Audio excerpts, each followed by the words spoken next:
Welcome back to the Bluegrass on this beautiful August afternoon. The cameraman and I are out with Chunk, a nice chocolate Labrador retriever, and we're doing some search and rescue training, which brings us to the topic of this video, which is catastrophe.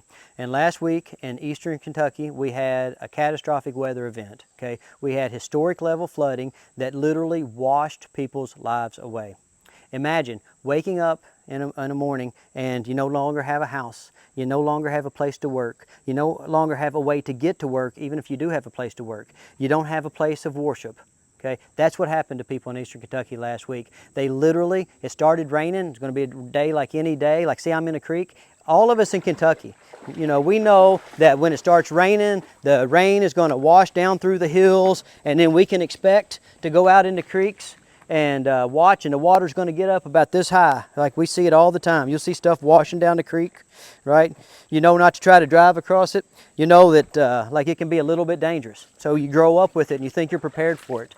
But then like last week, whenever you think you've seen it all, you haven't seen it all. And we saw a whole nother level of catastrophe in eastern Kentucky last week.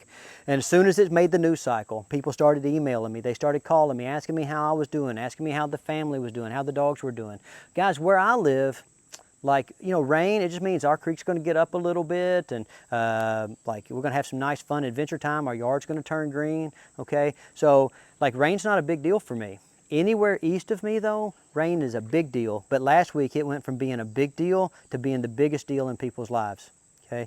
And the devastation, I wish I could describe it to you. I just don't, I lack the vocabulary to properly describe to you the devastation that's been levied upon the people of eastern Kentucky.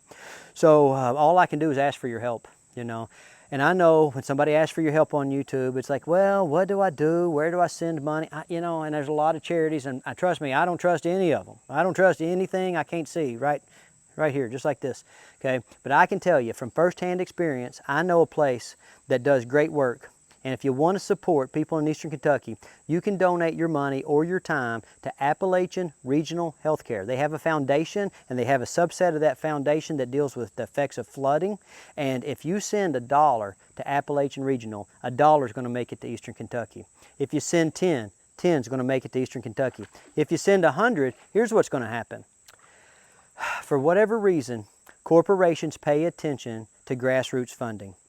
And if we can get a lot of money flowing into Appalachian Regional, and there's other good charities, not a lot though. Make sure that if you're going to send money to Kentucky, you send it to people that actually live in Kentucky, because there's a lot of scams out there. They want you to send money to New York and to Washington, D.C. and to Seattle so they can all have a little meeting and talk about what they're going to do for the poor people of eastern Kentucky over their brie and wine or whatever, right? Not here, okay?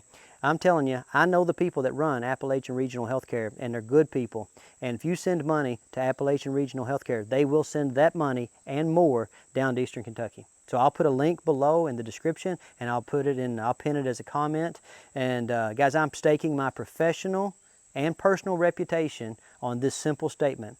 If you send money to Appalachian Regional Healthcare, it will make a difference.